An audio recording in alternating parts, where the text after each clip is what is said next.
My guest on episode 59 of the Ikigai Podcast is filmmaker Yujiro Seki. Yujiro, you were born and raised in Japan and discovered your passion for filmmaking when you were in high school. You earned a BA in film from the University of California, Berkeley. And after obtaining permanent residency in the US, you began studying full-time in cinematography at the University of California, Los Angeles, so UCLA.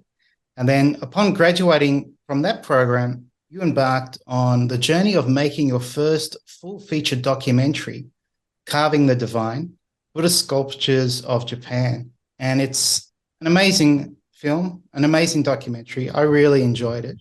And Carving the Divine has become the official selection for 30 film festivals. It's been shown in a total of 22 countries and won awards at 13 festivals worldwide, and winning the Best Director Award for a foreign language documentary at World Cinema Milan. And it also premiered at the famous Raindance Film Festival in London. So that's all quite amazing. Thank you for joining me today. Thank you so much, Nick, for having me. So I'm really excited to have you today, but I think we should start with, how did you discover your passion for filmmaking? Was there a particular film that inspired you to study cinema and filmmaking? Well, it was a little bit of a coincidence and a little bit of a discovery at the same time. I was doing theater when I was in high school. And one day I saw my seniors, right? Like somebody who's like older than me, senpai, right? Senpai made a film about some kids trying to look for marijuana or something. Kind of weird for high school students, but they were kind of serious. And frankly, I was unimpressed. I was thinking, well, I thought I could make something more interesting, and I decided to make a comedy detective film, and it was a feature film. And it was a very difficult to make it for high school students. And back then, we didn't have a lot of technology, and it was not easy to edit. But I finished it, and I fell in love with the process of filmmaking. So, my actor friends and I got together and made this film, and I really discovered my passion. And I thought, if I want to study cinema, I should go to the United States. That was like a naive thought back then, because United States has Hollywood, it was a kind of stylish way of thinking, but that's what I was inspired for. And, ever since, my dream was to make a movie that inspires people. Well, you certainly did that with Carving the Divine. But before we talk about the movie, I think you realized by going to the US that Japanese culture is special, and that the culture in Japan that you grew up with, is very meaningful. So what was it like to go and live in the US and then realize, my own country is unique and special? Well, of course, when you are in Japan, you are a Japanese person among many Japanese people, especially like back then, like 20 years ago or something, there were not a lot of foreigners. Nowadays, we see a lot of foreigners, but, back then we rarely saw foreigners, and, it was very different. And yeah, that was what happened back then. And yeah, so went to the United States and met people from different cultures, and constantly being reminded that I'm a Japanese. I look different. I didn't look different when I was in Japan, but I looked certainly different. And I myself discovered many things, new things in the United States, and, learn a new language. And I was so excited. And I was constantly asked to explain something about my country, and I didn't know how to do that. And from that point, I learned so much about my culture, and slowly discovered the environment that I grew up in was somewhat very special. So yes, that was kind of experience that I was having while I was in the United States. I see. Yes, I tend to agree. Japanese culture has so much history. It's fascinating and so unique. And I mean, like you, when I went to Japan and when I lived in Japan, I was reminded I wasn't Japanese, and many people thought I was American. Or usually the first question was, "Oh, where are you from?"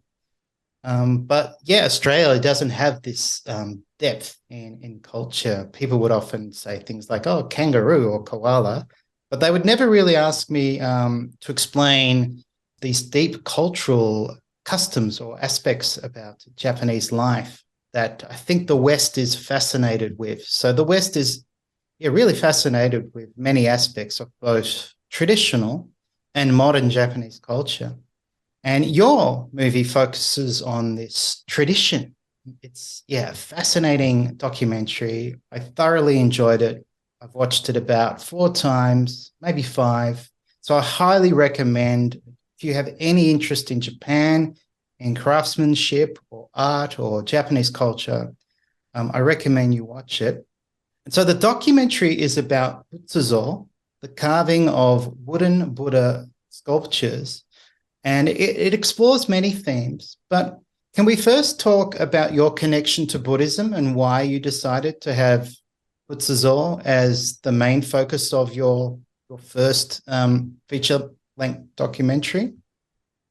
Well, first of all, I never thought it would take this long to make it and produce it, promote it and everything. But yes, the reason why that I started working on this subject, in order to talk about that, we have to talk about my childhood. But, I'll make it as short as possible.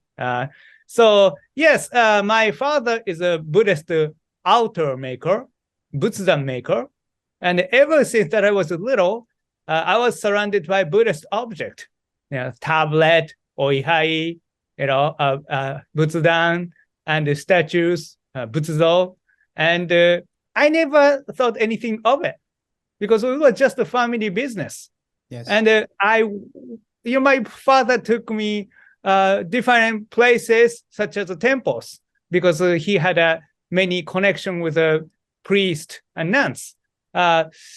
And they had, I didn't think anything of it either. It was just something that was a part of my life. Normal, yes. Normal, yeah. And, as I told you that I discovered my passion for filmmaking when I was in high school, and I went to the United States, and I saw people from different cultures, and I interacted with them. I discovered so many new things. Like, I had the opportunity to go to Israel and participated in my friend's wedding. He married Israeli woman, and that was such a fascinating experience. And, everything was so new. And I started working in Los Angeles after graduating from University of California, Berkeley.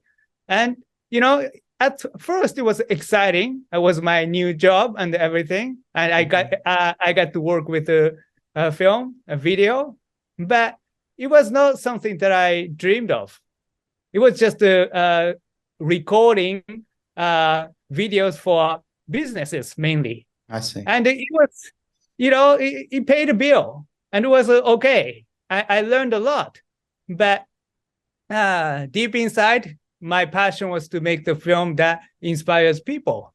So after a while, when I got a green card, permanent residency, so I decided to work on my own project. I decided to leave my job because if I hadn't done that, I would have regretted for the rest of my life. I would have probably never left a job like that. I see.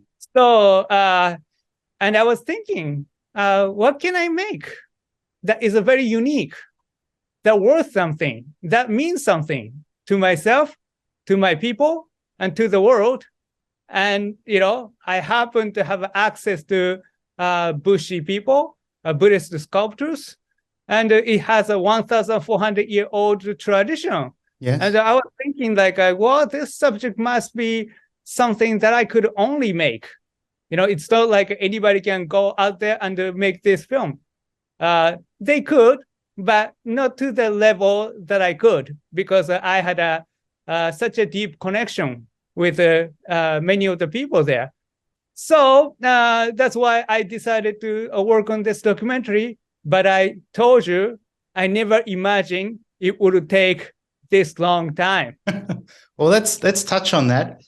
So yeah, I was amazed. I mean, I was very inspired by the movie, but then I was amazed to discover you not only directed it, you wrote it, you produced it, you filmed it yourself, you edited it, you did all the translations, and it took you about 6 years. Is that correct?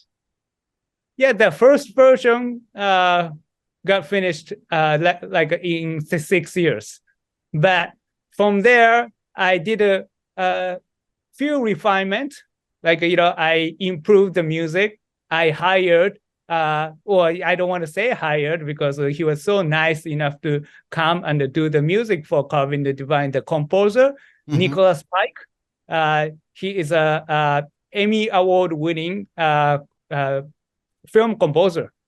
And, I was thinking, wow, he's going to work on an independent project like mine, because he was inspired by the film. I was like, wow, thank you so much. And, that worked out very well.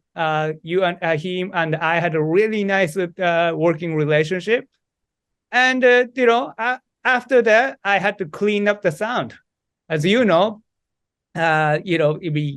there's something that you cannot control when you do a documentary filmmaking, unless everything is done by talking head style.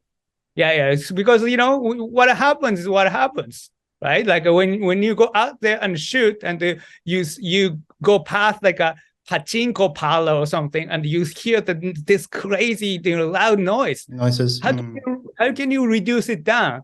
How can you make it unnoticeable? How can you make everything consistent and sound good?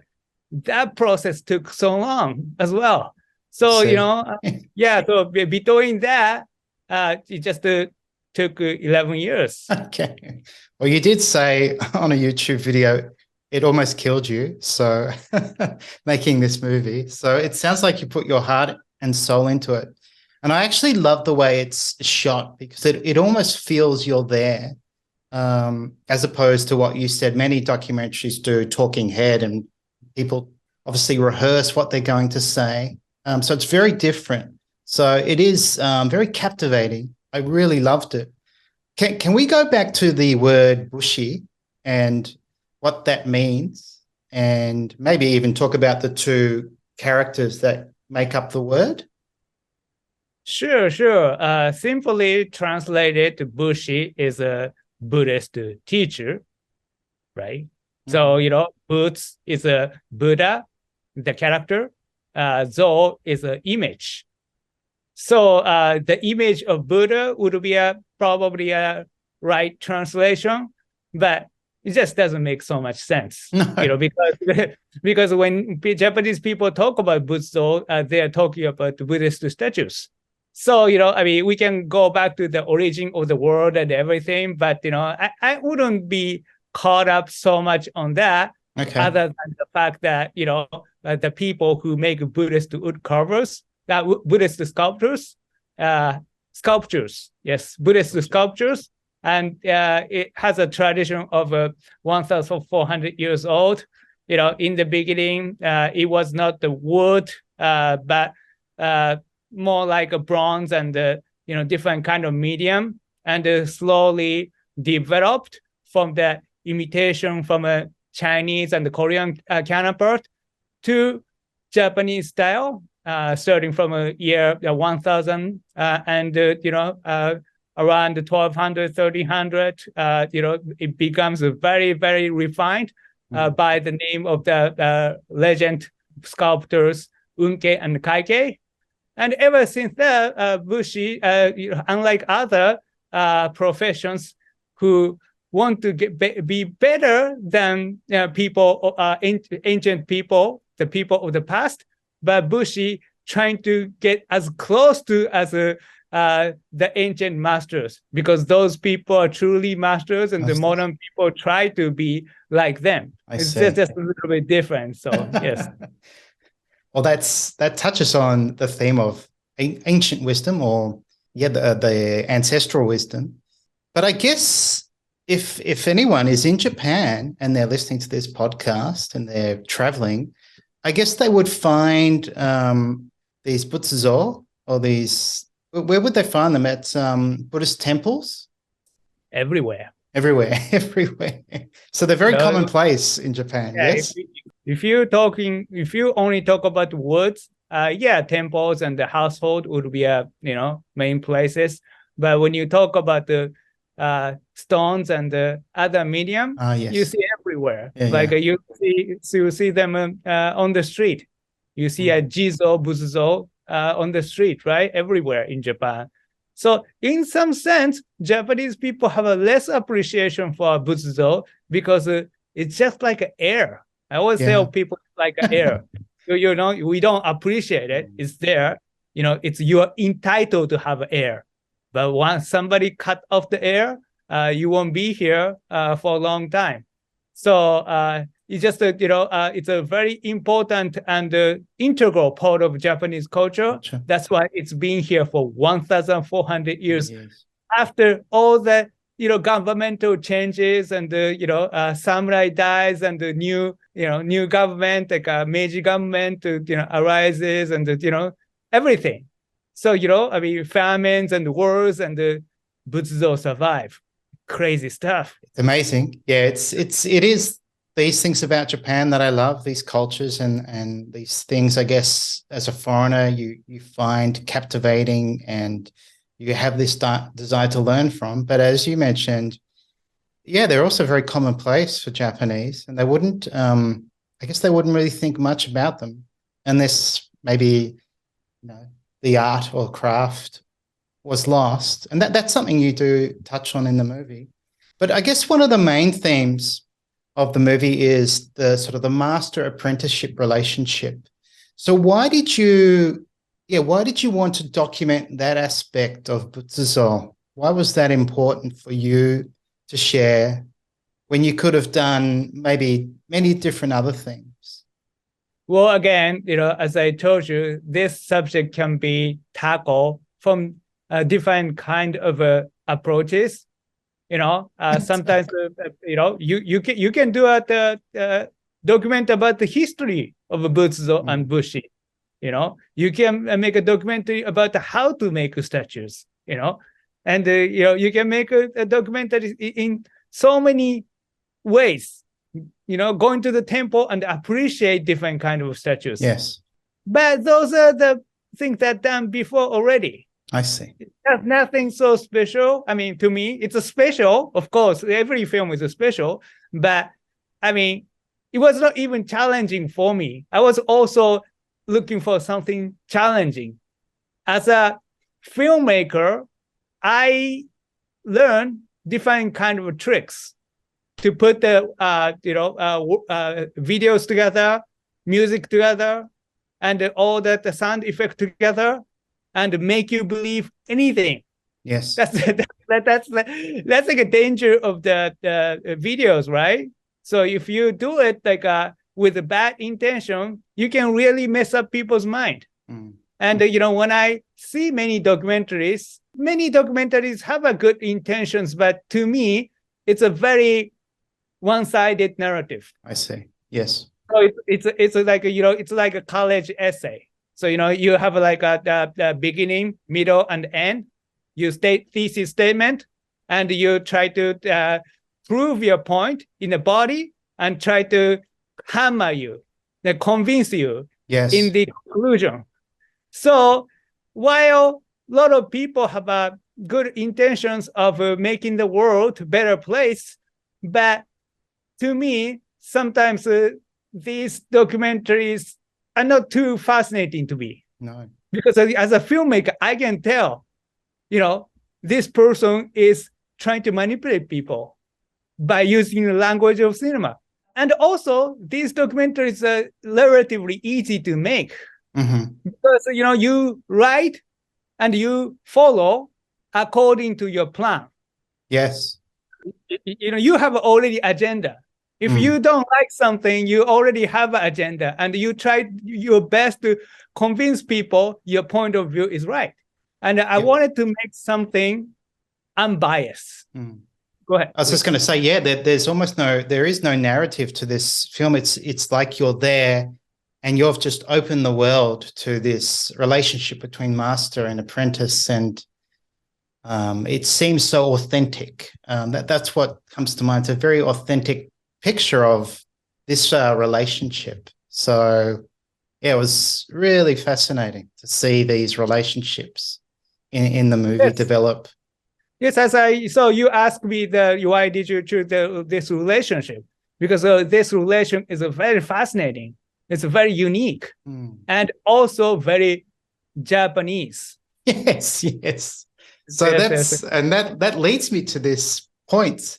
And it's come up with in past conversations I've had with Japanese friends and also podcast guests, including neuroscientist and author Ken Moggy, actually on a past episode. If people want to listen to that episode, it was episode 41. But he actually, reminded me of this concept that the apprentice must steal the craft from the master. And this almost seems to contradict that relationship. So would you like to talk about this unique concept or custom, how in Japan, the apprentice must steal the craft, and what does that mean? So without spoiling the movie too much, so I'm gonna go into a little bit, okay? So yes, this is one of the theme of the documentary actually. So like in the modern time, I mean, we go to university, and you pick your major. And you write an essay, take a test, and you get the degree. And you go out there and, try to find a job. And that's the idea, right? I think often many people cannot find a job after going to universities, but that's a story for another time. Yes. So this is an old system of this apprenticeship, ancient system. So, nowadays, more people go to universities, but, back in my father's time, like 50, 60, 70 years ago, it was a commonplace. After you finish junior high school, either you continue education by going to a high school, or you just trying to find a job. And often people don't have any skill set. They try to find a skill set that could feed them for the rest of their life. They want to find a job, occupation, but to do that, you need a training. So they don't go to school, but you become an apprentice for somebody and learn the skill for set amount of years, and you become independent, and you start make a living. This is not only about the world of Buddhist sculptures, but it's also about the umbrella, like carpenters, miyadaiku, and many places. They do apprenticeship in order to find the occupation. So some of them, they require 3 years, 5 years, 10 years, depends on the field that you're getting into. Some people merely want to find an occupation that pays the bill. Some people are passionate about certain skill sets, and they want to make a career out of it. Yeah. So that's the idea. But what's unique about the apprenticeship here is you almost become a child of somebody. Master, they feel they're responsible to bring up their children. So it's not like a university professors, and not to offend the university professor, but you just go to universities, and they give you like an assignment, and you don't really have a personal connections with them that much. You don't live under the same roof as your professor. But often, apprentice and the masters, they eat together, they do stuff together, and they form a very close relationship. But at the same time, since he or she is your mother or father, they'll be strict on you. Yeah. They won't be easy on you. And also, this is kind of unique thing that you said, like an apprentice must steal. Yeah. I mean, they're not going to really teach you anything step by step like a university. So, you actually have to steal the techniques. This means without being told, you have to be observant and careful about stealing or learning the craft without being taught. Yeah. So if the master says, you got to do this, can you do this? And you say, well, I don't know. You never show me. That's a big mistake. They will, master will say, you are supposed to be looking and learning, and you should be able to do that. Yeah. So that's the positive side and negative side. Because if you are not fast, you're not going to be able to learn it. As a university, you teach you step by step for the most of part. So yeah, that's what they mean by stealing. Stealing. Yes. Yeah, it's interesting, and I've seen it in other documentaries. I think quite a popular documentary was Jiro Dreams of Sushi. There's some element of that, and yeah, you see Jiro never complimenting or never praising his apprentice chefs. And there's actually one scene where he interviews an apprentice, and he's making egg for months, and he's still not getting it right. And Jiro won't teach him. And then finally one day he gets the egg right. And then Jiro casually says, oh, maybe one day you'll become a good chef. Or So there's this unique relationship where I guess if you're the apprentice, you have to be observant and you have to really want to learn. And maybe in the West, or maybe in traditional education now, it's become so easy. We teach you everything, how to do it. And maybe there needs to be a balance between the two. Interesting story. So one of the apprentices in the film, I don't say who, but he went to this university, wood carving university, before enter into the apprenticeship world, the world of Bushi. So he was very cocky and confident because he thought he was so good. And, when he was being interviewed, because he wanted to learn a butsuzo, how to make a butsuzo, he was fascinated. And, he said, if you want to be a true artist, true wood carver, I must learn butsuzo, right? So, he wanted to be an apprentice. And he was interviewed, and he told the master, I'm very good at wood carving. And if you take me in, I'm going to be really good for you. Because I can do a lot of work, and I can be beneficial. So, and the master says, okay, that sounds great. So can you do it? And it's something very basic. And this person who went to university for 4 years and got a degree, and he thinks he's a top dog, he cannot do it. He got shut and down. The master laughed and said, what did you learn for 4 years? Yes. So here's the thing. In a traditional university education system, you do many things. But in apprenticeship, you just do one thing. So you always try to, you work for your masters and during the day, and try to get better. And at night, when you're not working, you make your own work. Because if you don't make your own work, you're just working for masters, and you cannot improve yourself as an artist, right? So since if you're doing it all the time, there's a big discrepancy between people who go to university and people who do apprenticeship. I'm not discrediting university education, but when it comes to learning a craft, apprenticeship is one of the best way to go about it.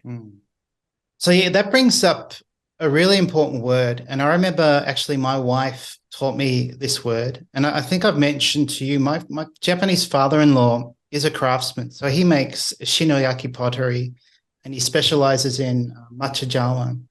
And so I have a very vivid memory of my wife teaching me this word shokunin. And she placed great emphasis like, oh, he's a shokunin. And it sounded like it was a really special word. So I have the impression that craftsman doesn't really translate shokunin properly. It's sort of insufficient or a bit misleading. And I know in Japanese culture, shokunin are highly respected. So, yeah, what are your thoughts on that? How would you describe shokunin? Well, I think craftsman is a right direction. I mean, without going into too details, I think you can get the point across. But shokunin generally is very, very proud of their craft. So it's just like anything else. It's not only a shokunin world, but Japanese people take the job to extreme. The job description is their identity, right? And my father, craftsman shokunin, Butsudan shokunin, he's always trying to find a way to improve his craft. And he's a truly perfectionist, and he never compromise. So that's aspect of shokunin that's not being talked so much in the Western world. They are not just a craftsman, but it's their lifestyle itself. Yes. Shokunin is lifestyle.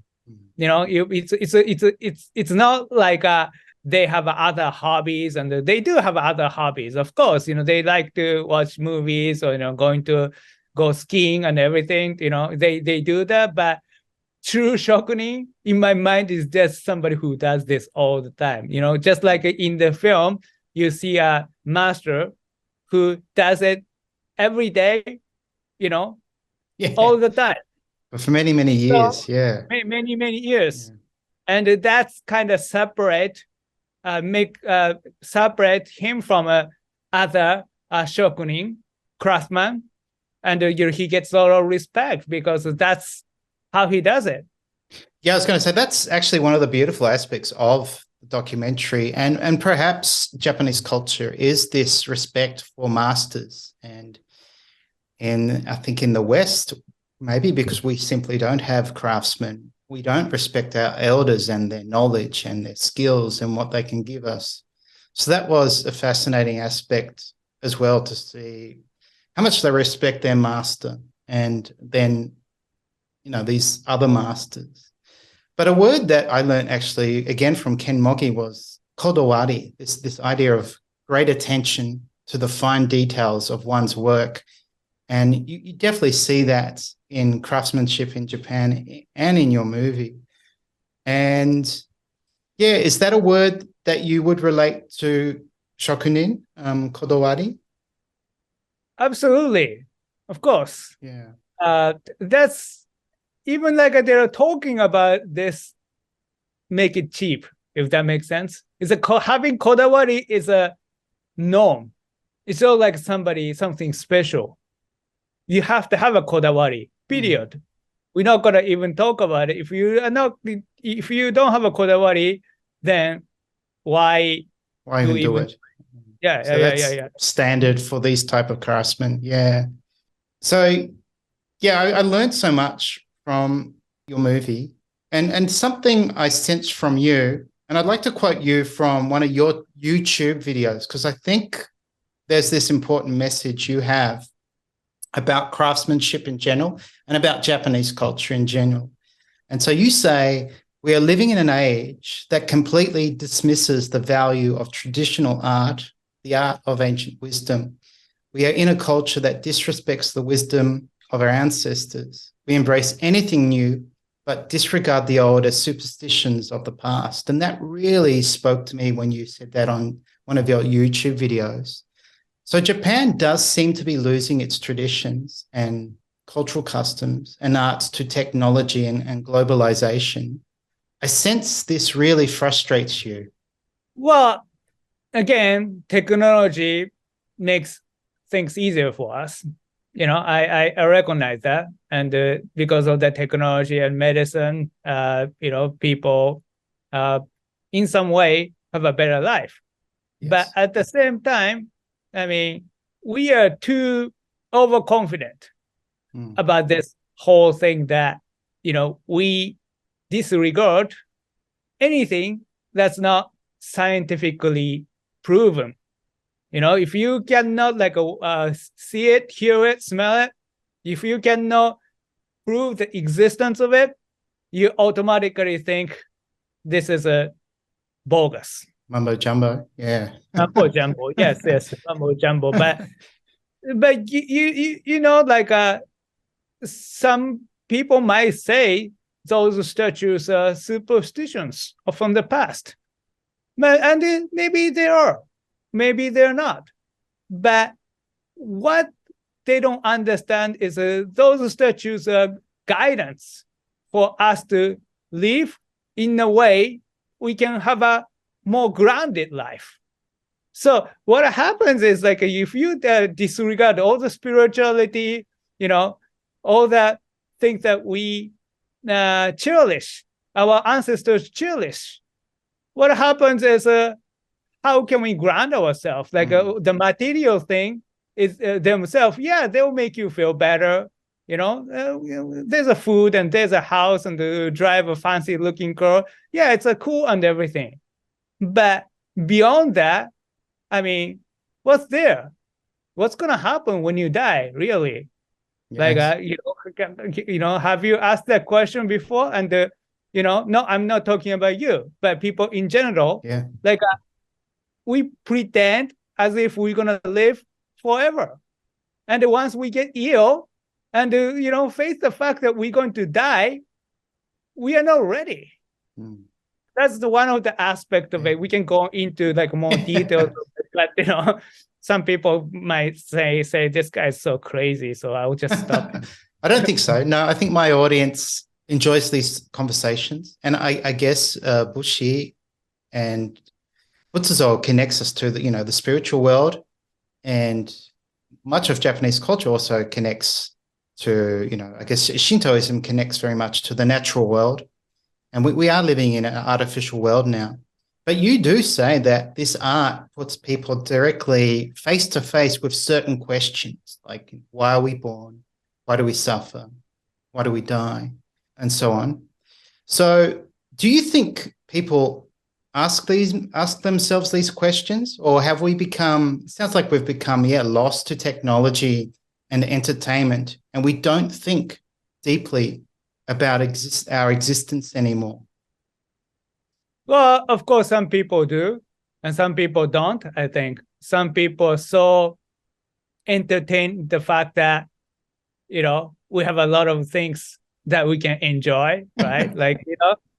So this whole social media world that I'm a part of, which frankly, I don't like it.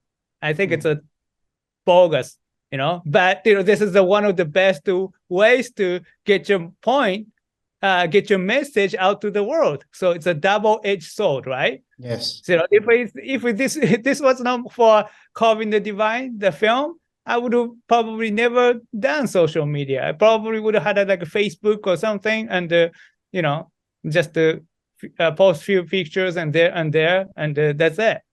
But what I see is when you are young and beautiful, that's being cherished. Wow, so it's people admire a handsome guy and a beautiful, sexy woman, but those people, they're not staying like that forever. 30 years, 40 years, 50 years, 60 years, they get older and they look back the past. Well, in the past, a lot of people pay attention to me and, they love me so much, but now nobody pays attention to me. That's a suffering. Yeah. The dukkha, Buddhism say. Yeah. So very different things that we don't pay attention to, or we try to avoid talking about it is actually the important issue. So, I mean, some people, one of my best friends became a cancer, and he suffered from it for 3 years and finally passed away last year. And, he must have gone through such a difficult time. And, he was always facing the fact that he might die in any moment. And he was writing his will. I don't know if he ever finished his will or not, but he's always constantly faced with the fact that he will die. Yes. So that's suffering. We could lose our legs at any moment, getting into the car accident. We could go blind and not going to be able to see anymore. So, yeah, people have a tendency to focus on what's beautiful, what's exciting in life through the window of social media and the other medium. And we have a culture of like admiring celebrities while, dismisses people who do the job that they don't respect. So, I mean, we all are human beings, and we all suffer, and we always trying to find the happiness in life. And in a simple way, those statues can be a guidance for our life. So that's one of the reasons those statues are very important, and those statues are there in Japan 1,400 years, because they try to answer these like eternal questions. I think why we are born, why we suffer when we die, how can we overcome the suffering of life?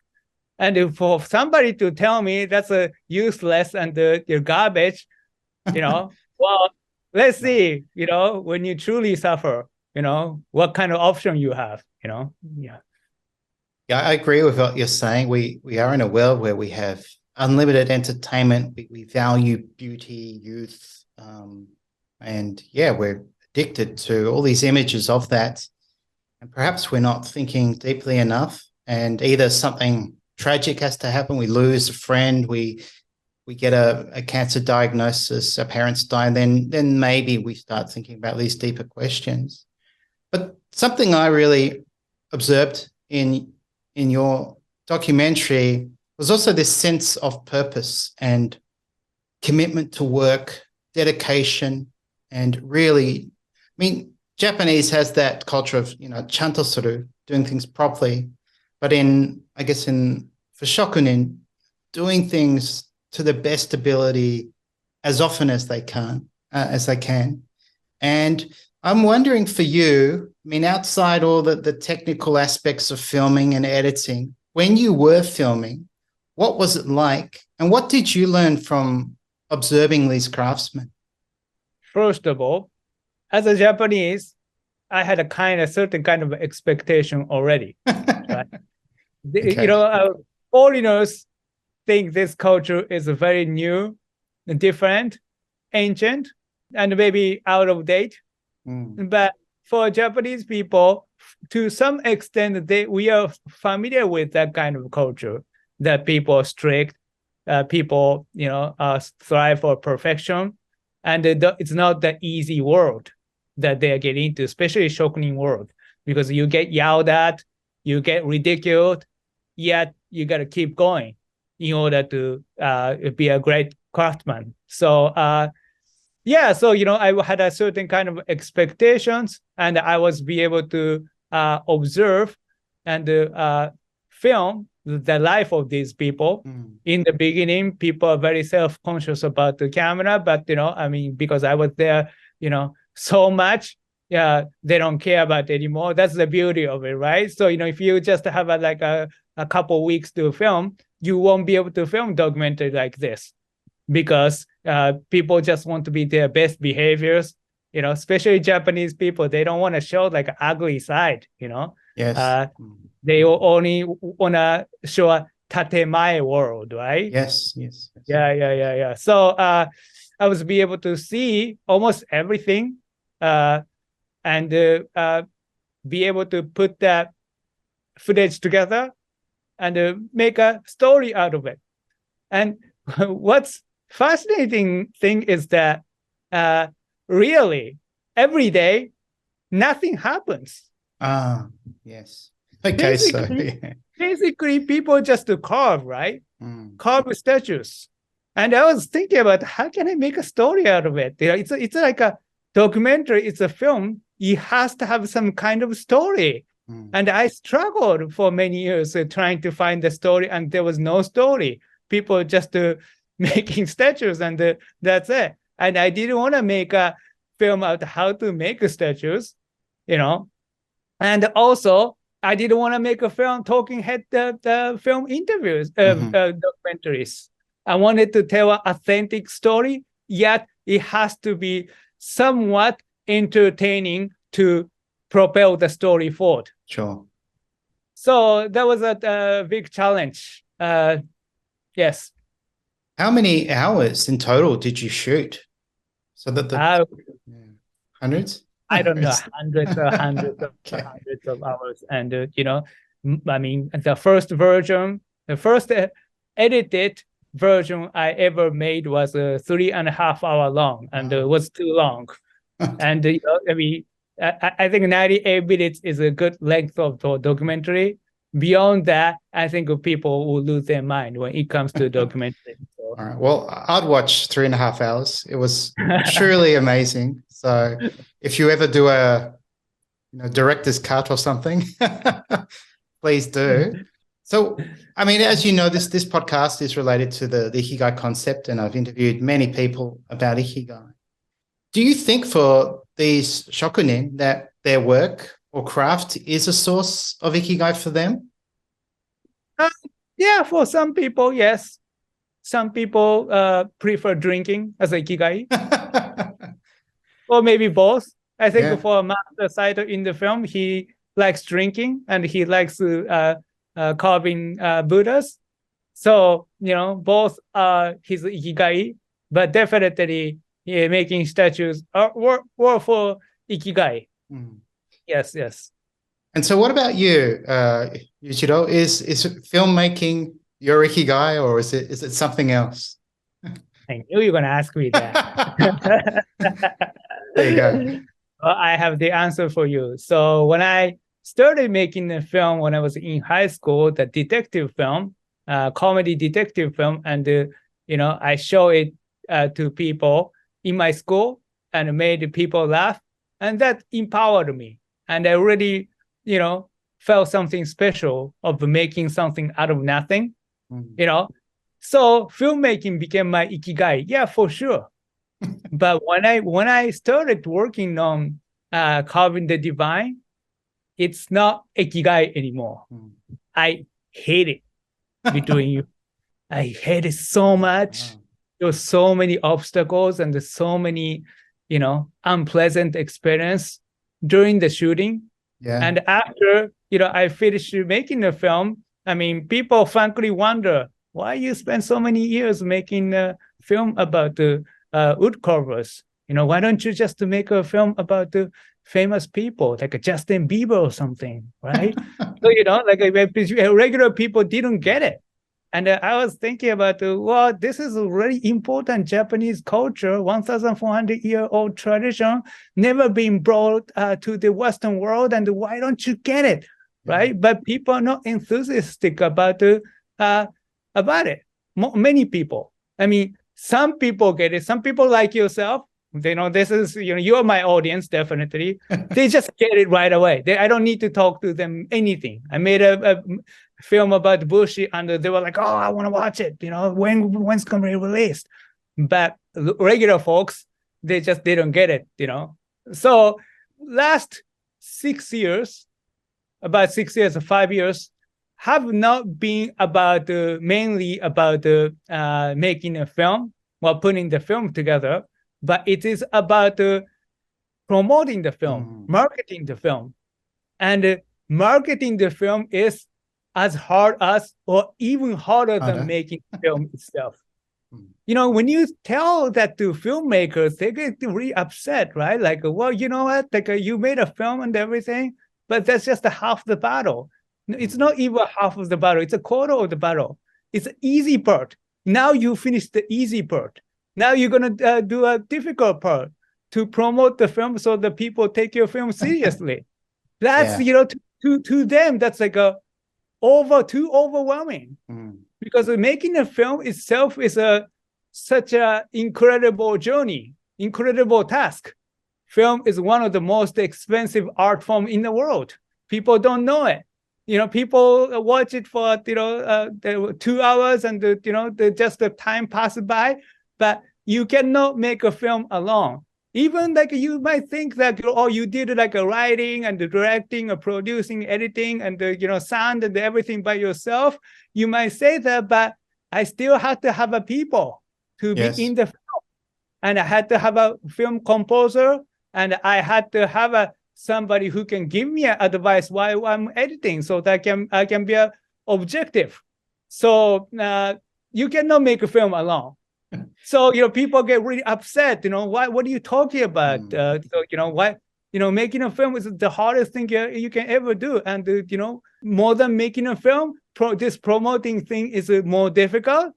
I would say yes. It's more difficult. Definitely a lot more difficult.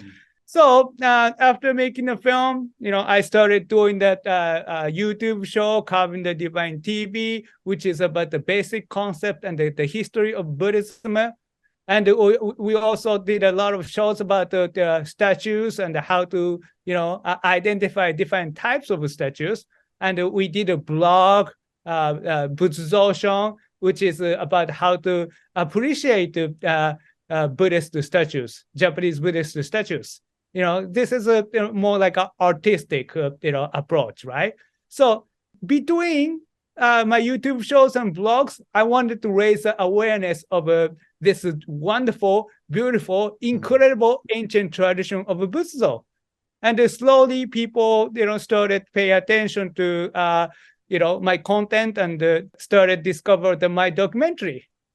And, I did my best to do a best possible shows so that people can benefit from. It's my purpose is to promote my documentary, but at the same time, I really wanted to create a great content for the people, so people can learn something. And I also wanted to make it entertaining, and I wanted to bring a great guest. So I've done all this, and I enjoy doing it, but at the same time, it became a burden. I always thought about come on, when can I quit? When can I finish it, right? So you say Ikigai. Yes, it was Ikigai, but it became a Dharma. So Dharma, in Buddhist sense, is the teaching of Buddha, but Dharma in Hindu sense is the duty in this life. I see. I took it as a duty in this life. It's not Ikigai anymore. I was going to ask, it almost sounds like it became Kokorozashi, your life mission or your personal mission. But sounds like it's even bigger than that, this duty for you in your life. Yeah, because I happened to make it. And what happened is like, when I first finished it, I didn't know anything about it anymore. Because I could not see it objectively anymore, because I've seen it so many times, and I know every moment of it, every cut of it, and to me, I would never be able to have that experience that somebody who would watch it for the first time. I just can't. And, well, I did, yeah, and I want to say I loved it. So I think all that effort, time, energy, stress, frustration, suffering, you've put into making it, but also promoting it. It's been worth it. I highly recommend it. It truly is a unique. I think it is one of the best documentaries I've seen, and I really mean that. It's very unique in the way you shot it and edited it.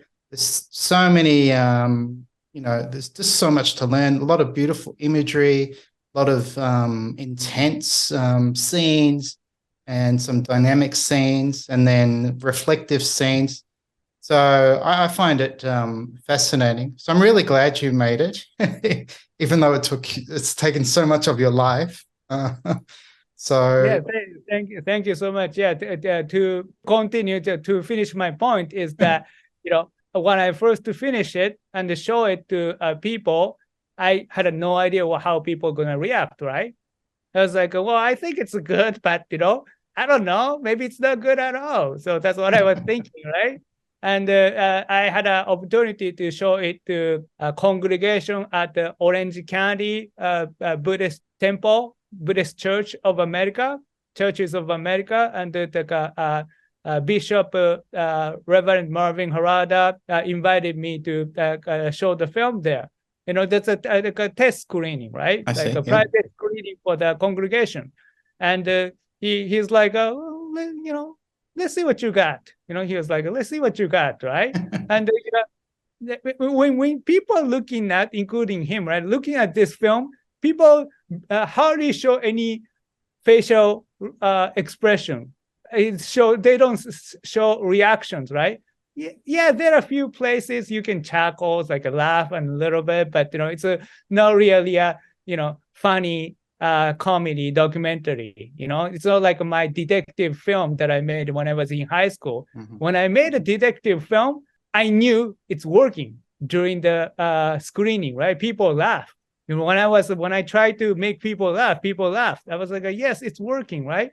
But I was kind of scared in the same room with many people because I just didn't know what they were thinking. They look so serious. But when they finish watching it and when I stand up in front of people, I can see in their eyes, they had a different experience. I can see their eyes, the film is working. Yeah, definitely. It's enthralling. Yeah. It's captivating, and you're kind of glued to the screen. And when people tell me that, I just couldn't quit. Like, you know what? I just wanted to quit. Like, oh yeah, I just made the film and it's okay. Let's move on. I don't want to do it anymore. Right? It's just too much to promote. Keep going. I don't want to do it. Can we just do something normal and just a less stressful thing? But when I saw people's reaction and people are very fascinated and people are very intrigued and moved by it, I can see that. I don't need to ask them. I was like, okay, I guess I have to keep going. I guess it become my dharma. It's not my ikigai. It's not like I want to do it anymore, but I just have to keep going because I created and I have a responsibility to put it out there in the world. So that's my take on it. Well, I'm really glad you made it. And I do, I want to support you. So I hope my audience will watch the documentary. So where can people go to learn more about the documentary, or where can they go to watch it? What's the best web address?